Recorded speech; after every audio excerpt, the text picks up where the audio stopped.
Photography historian Rebecca Stone had seen thousands of vintage portraits during her 20-year career, but the collection she discovered at the Whitman Estate auction in Newport, Rhode Island, contained something that made her pause. The elderly collector, Harold Whitman, had amassed one of the most comprehensive collections of 19th century American photography on the East Coast. Among the carefully cataloged daguerreotypes and tintypes, Rebecca found a small cedar box labeled simply 1892 Private Collection. Inside, wrapped in yellowed tissue paper, lay a single photograph that immediately captured her attention. The image showed a young couple seated in what appeared to be a modest Victorian parlor. The man, perhaps in his late 20s, wore a dark suit with a high collar typical of the 1890s. His wife, appearing slightly younger, was dressed in a black morning dress with intricate beadwork. Between them, nestled in an elaborate white christening gown, was an infant. At first glance, it seemed like a typical formal family portrait of the era. But something about the composition troubled Rebecca. The parents' expressions held a profound sadness that went beyond the usual solemnity of Victorian photography. The mother's hands, positioned carefully around the baby, seemed to be supporting more than just cradling the child. Most unsettling was the infant itself.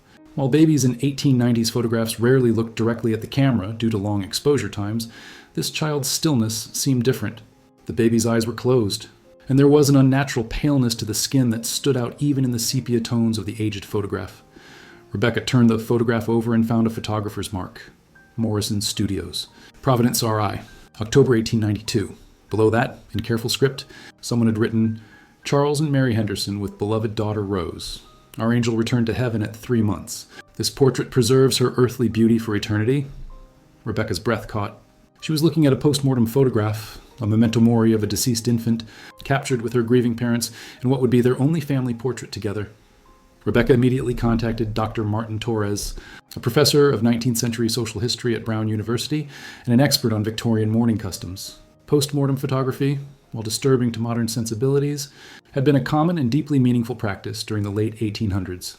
Memorial photography served a crucial psychological function for grieving families, Dr. Torres explained as he examined the Henderson photograph. In an era when infant mortality rates reached 30%, many families lost children before any photographs could be taken. A post-mortem portrait might be the only visual memory they would ever have. Under professional magnification, the details of the photograph became clearer and more poignant. The baby's christening gown was elaborately detailed with hand-embroidered roses and delicate lace trim, clearly a garment prepared with love and anticipation. The parent's positioning was carefully arranged to support the infant's body naturally, a skill that specialized post-mortem photographers had developed. Notice how the photographer used lighting and positioning to create the illusion of peaceful sleep, Dr. Torres pointed out. And the baby's hands are folded naturally, and her face has been carefully powdered to restore a lifelike appearance. This was considered an art form, requiring great sensitivity and technical skill. Rebecca observed the profound grief etched in the parents' faces. Charles Henderson's hand rested protectively on his wife's shoulder, while Mary's fingers gently touched the baby's hand. Their eyes, while looking toward the camera, seemed to be gazing into an incomprehensible void of loss. The inscription mentions Rose died at 3 months, Rebecca noted. Do you think we could research what happened to this family? Dr. Torres nodded. Providence City records from 1892 should contain birth and death certificates. Given the formal nature of this portrait and the quality of the clothing, the Hendersons appear to have been people of some means, which might make them easier to trace through historical records. Rebecca felt compelled to uncover the full story behind this heartbreaking image, not just for historical documentation, but to honor the memory of a family whose grief had been preserved for over 130 years. Rebecca's research began at the Providence City Archives, where vital records from 1892 were meticulously preserved in leather-bound ledgers. The death certificate for Rose Elizabeth Henderson, dated October 12, 1892, confirmed the family's tragedy. The document listed the cause of death as cholera infantum, a common 19th century term for severe diarrheal disease in infants. Dr. Samuel Richardson had attended the child during her final illness, noting that she had suffered for 5 days before succumbing to dehydration and fever.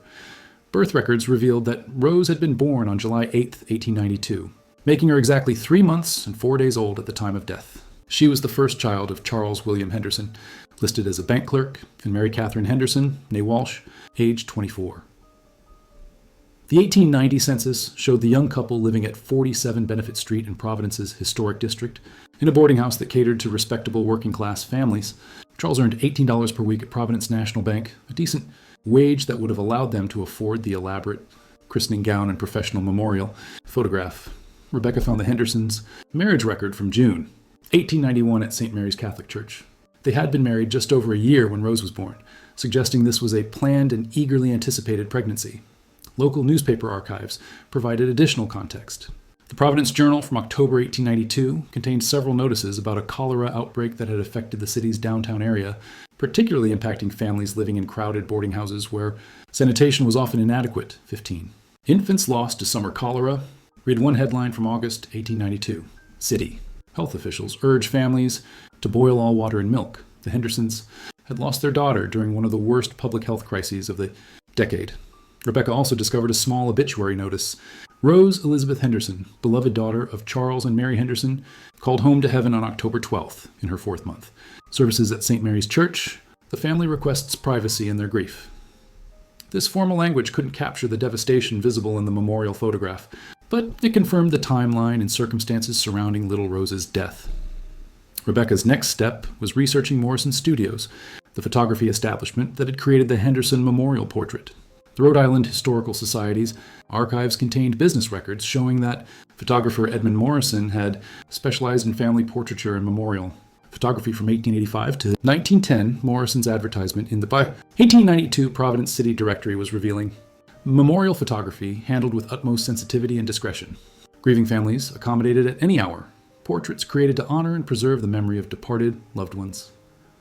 The photographer's business ledger, donated to the Historical Society by his descendants, contained an entry for the Henderson family. October 14th, 1892, Henderson Memorial Portrait. Infant deceased. Special care required for natural positioning. Payment, $8.50. Includes frame and extra prints for extended family. Morrison's notes were particularly detailed for this session. Parents deeply grieved but composed. Mother insisted on holding child personally, would not allow assistance to position infant. Father remained steady throughout 45-minute session. Used window light with reflector to create gentle illumination. Child appeared peaceful. Photographer's duty to preserve dignity and beauty in final portrait. The cost of $8.50 represented nearly half of Charles Henderson's weekly salary, indicating the tremendous financial sacrifice the family had made to obtain this precious memorial. The mention of extra prints for extended family suggested that copies of the photograph would have been distributed to grandparents and other relatives as cherished keepsakes. Rebecca also found Morrison's technical notes about post-mortem photography techniques. Positioning deceased infants requires great care to maintain natural appearance. Support head and limbs subtly. Use cosmetics sparingly to restore natural coloring. Parents often wish to participate in arrangement. Allow this when possible for emotional comfort. An interview Morrison had given to the Providence Journal in 1895 provided insight into his philosophy. Memorial photography serves families during their darkest hours. We preserve not death, but the precious memory of life. Each portrait honors a soul that was deeply loved, ensuring they will never be forgotten. This context helped Rebecca understand that the Henderson photograph wasn't morbid documentation, but rather a sacred family ritual that provided comfort and closure during an era when such losses were tragically common. As Rebecca delved deeper into Providence's public health records from 1892, she discovered that the Henderson family's loss was part of a devastating epidemic that had swept through the city's working-class neighborhoods. The cholera outbreak had begun in July, the same month Rose Henderson was born, and continued through October. Dr. Samuel Richardson, the physician who had attended Rose during her final illness, had kept detailed medical journals that were donated to Brown University's medical school archives. His entries from summer 1892 painted a heartbreaking picture of a city under siege by disease. July 15th, 1892. 7 new cases of infantile cholera reported today. The Henderson infant on Benefit Street shows early symptoms: fever, vomiting, severe diarrhea. Have advised the parents to maintain strict hygiene and provide frequent small amounts of boiled water. July 18th, 1892. Henderson child worsening. Parents are devoted but inexperienced. Mother Mary has not slept in 3 days, constantly attending to the infant. Father Charles looks haggard from worry and sleepless nights. July 20th, 1892. Little hope remains for the Henderson baby. The child is severely dehydrated despite all efforts. Have explained to the parents that we have done everything medically possible. They refuse to give up hope. Dr. Richardson's final entry about Rose was particularly poignant. October 12th, 1892. Rose Henderson passed peacefully at 3:17 a.m., surrounded by her devoted parents. I have rarely seen such profound love and dedication from a young couple. The father held the child, while the mother sang lullabies until the very end. They have requested information about memorial photography. I have recommended Morrison Studios for their sensitivity in such matters. The doctor's records revealed that Rose Henderson was one of 43 infants. who died from cholera-related illness in Providence during the summer and fall of 1892. The epidemic had particularly affected Irish Catholic families like the Hendersons, who often lived in crowded boarding houses near the industrial areas of the city. Rebecca realized that the memorial photograph represented not just one family's grief, but the collective tragedy of an entire community devastated by a public health crisis that claimed dozens of innocent lives. Through church records at St. Mary's Catholic Church, Rebecca uncovered more details about Mary Henderson's character and her devastating loss. Father Patrick O'Brien, who had baptized Rose and later performed her funeral service, had maintained detailed parish notes that revealed the depth of Mary's maternal devotion. August 15, 1892. Young Mrs. Henderson came to church today seeking prayers for her ailing infant. She carries the child constantly, unwilling to put her down even for a moment. Her faith is strong, but I can see the toll this illness is taking on her physical and emotional health. September 3rd, 1892, and Mary Henderson continues her vigil. She has barely left her boarding house room in 6 weeks, dedicating every moment to caring for little Rose. Other parishioners have offered assistance, but she insists on personally attending to every need. October 1st, 1892. The Henderson infant grows weaker daily. Mrs. Henderson's devotion is extraordinary. She has hardly slept or eaten, pouring all her energy into nursing the child. Mr. Henderson fears for his wife's health as much as his daughter's. Father O'Brien's account of Rose's funeral provided insight into the memorial photograph's significance. October 15th, 1892, conducted funeral mass for infant Rose Henderson. The parents were inconsolable but maintained remarkable dignity. Mrs. Henderson insisted on carrying the child herself during the service, unwilling to let others handle her daughter's body. They mentioned having commissioned a memorial portrait to preserve Rose's memory, a decision I fully support, as it will provide comfort in the years ahead. The priest's notes also revealed Mary's state of mind following the loss. October 30th, 1892. Mrs. Henderson visits daily to pray at the altar where Rose's funeral was held. She carries the memorial photograph with her, finding solace in looking upon her daughter's peaceful face. Her grief is profound, but her faith remains strong. Church baptismal records showed that Mary and Charles Henderson never had another child. The 1900 census listed them still living in Providence, with Charles having been promoted to head clerk at the bank. Their childlessness after Rose's death suggested that the loss may have been too devastating for them to risk experiencing such heartbreak again. Rebecca found Mary Henderson's entry in the church's prayer, intention book from Christmas, 1892, for my beloved daughter Rose, that she may know peace in heaven, and for strength to honor her memory every day of my earthly life. Rebecca's research into Edmund Morrison's background revealed a man whose sensitivity to grieving families had made him Providence's most sought-after memorial photographer. His personal correspondence, preserved by his descendants, contained several letters that showed his deep understanding of the emotional significance of his work. A letter Morrison wrote to his brother in Boston in November 1892, specifically mentioned the Henderson session. I photographed a young couple last month who had lost their infant daughter to the cholera epidemic. The mother's devotion was extraordinary. She had personally prepared the child's burial dress and insisted on arranging every detail herself. During our session, she spoke to the baby as if the child could hear her, adjusting the christening gown and smoothing her hair with infinite tenderness. Morrison's letter continued. The father stood strong for his wife's sake, but I could see his heart was breaking.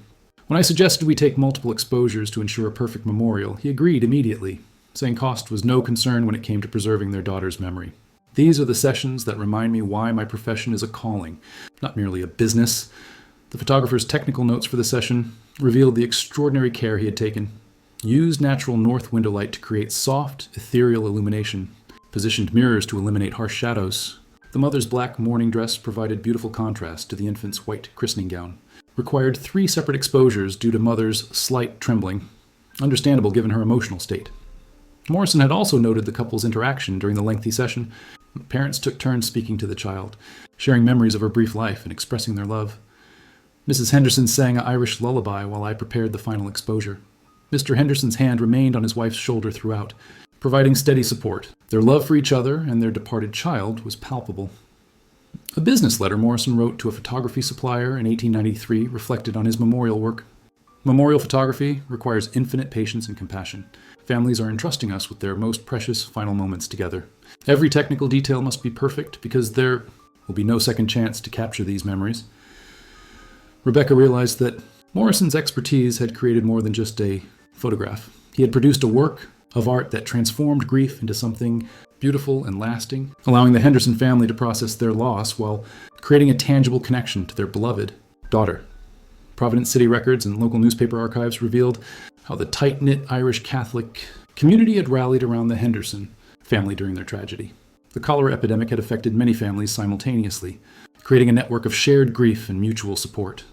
The Providence Journal's social announcements from October 1892 mentioned several community efforts. Ladies of St. Mary's Parish have organized assistance for families affected by the recent cholera outbreak.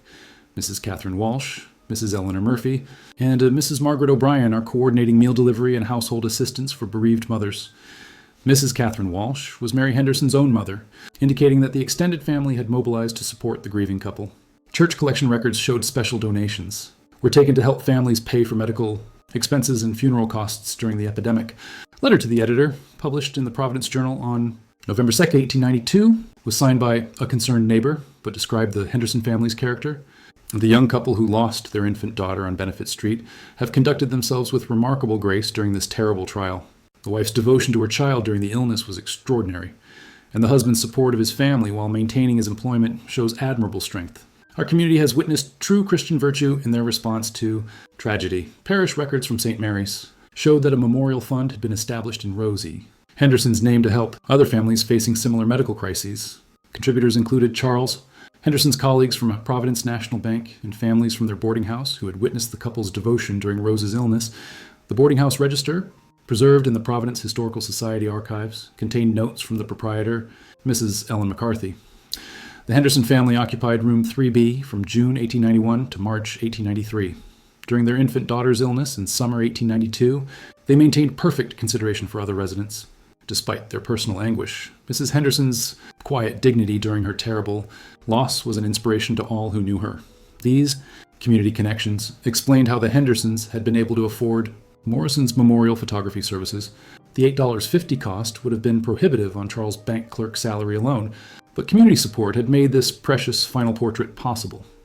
Rebecca understood that the memorial photograph represented not just one family's loss, but an entire community's compassion and solidarity during one of the darkest chapters in Providence's history. Rebecca's final research phase involved tracing what happened to Charles and Mary Henderson in the years following Rose's death. City directories and census records revealed a couple forever changed by their loss, who channeled their grief into service and remembrance. The 1900 census showed the Hendersons still living in Providence, but they had moved from the boarding house to a small cottage on Hope Street. Charles had been promoted to assistant bank manager, and Mary was listed as taking in sewing work, possibly finding comfort in creating beautiful things with her hands, as she had with Rose's christening gown. More significantly, church records revealed that Mary Henderson had become deeply involved in helping other bereaved mothers. Father O'Brien's 1895 parish notes mentioned, Mrs. Mary Henderson has established an informal ministry to comfort families who have lost children. Her own experience of profound loss has given her unique ability to provide solace to others facing similar tragedies. The Providence Journal from 1898 contained a small notice about a memorial garden established at St. Mary's Cemetery. Mrs. Mary Henderson has donated funds and personally designed a garden area dedicated to infants who died during the 1892 cholera epidemic. The space will provide a place of peace and remembrance for grieving families. Rebecca found Mary Henderson's obituary in the Providence Journal from 1924. Mary Catherine Henderson, 56, devoted wife and beloved member of St. Mary's Parish, passed peacefully after a brief illness. Mrs. Henderson was known throughout the community for her compassion toward bereaved families and her tireless work helping mothers who had lost children. She was preceded in death by her infant daughter Rose in 1892. The obituary mentioned that Mary had specifically requested to be buried holding a copy of Rose's memorial photograph, and that the original portrait be donated to St. Mary's Church as a reminder that love transcends death and every child's life has infinite value, no matter how brief. Charles Henderson's obituary followed in 1931. Charles William Henderson, 67, retired bank manager and devoted husband, joined his beloved wife Mary in eternal rest. Mr. Henderson was known for his quiet generosity and steadfast support of his wife's charitable work with grieving families. He requested to be buried alongside his wife and infant daughter Rose, with whom he will be reunited in heaven. Their shared grave marker in St. Mary's Cemetery bore a simple inscription, Charles and Mary Henderson, loving parents of Rose. Elizabeth Henderson, 1892, until we meet again in heaven, our love endures forever. Standing in the archives of the Rhode Island Historical Society 6 months after discovering the Henderson memorial photograph, Rebecca reflected on how her research had transformed her understanding of this seemingly simple family portrait. What had initially appeared to be a morbid Victorian curiosity had revealed itself to be a powerful testament to love, loss, and the human capacity for grace in the face of unimaginable tragedy. The memorial photograph now occupied a place of honor in the Society's exhibition on 19th century mourning customs, displayed alongside Rebecca's research about the Henderson family and the 1892 cholera epidemic. Visitors consistently responded with deep emotion to Rose's story, recognizing the universal nature of parental love and loss. Dr. Martin Torres had included the Henderson case in his published research on Victorian memorial photography, writing, "This portrait exemplifies the profound meaning these images held for grieving families. Far from being morbid documentation, memorial photographs like this preserve the dignity and beauty of children whose lives, though brief, were deeply cherished." Rebecca's presentation about the Henderson family had attracted attention from genealogists and historians nationwide, leading to the discovery of distant Henderson relatives who had never known about Rose's existence. The memorial photograph had become a bridge connecting past and present, allowing Rose's brief life to touch new generations. The photograph's technical excellence also demonstrated Edmund Morrison's skill and compassion as a memorial photographer. His ability to create a serene, beautiful image during a family's darkest hour had given Charles and Mary Henderson a treasure they carried for the rest of their lives. Most importantly, Rebecca's research had revealed how the Henderson family had transformed their devastating loss into a legacy of compassion for others. Mary's work with bereaved mothers and the couple's establishment of the memorial garden had created meaning from tragedy, ensuring that Rose's brief life had continuing impact on her community. As Rebecca carefully placed the original photograph back in its archival housing, she understood that she hadn't just researched a historical artifact. She had preserved the story of a family whose love had transcended death itself. The memorial photograph of Rose Elizabeth Henderson would continue to remind future generations that every life, no matter how brief, deserves to be remembered with dignity, love, and honor. The practice of postmortem photography had provided comfort to thousands of grieving families during an era of high infant mortality, and Rose's portrait stood as a beautiful example of how art and love could preserve precious memories when no other photographs existed. Her peaceful face, captured forever in her parents' tender embrace, remained a testament to the enduring power of parental devotion and the importance of honoring every precious life.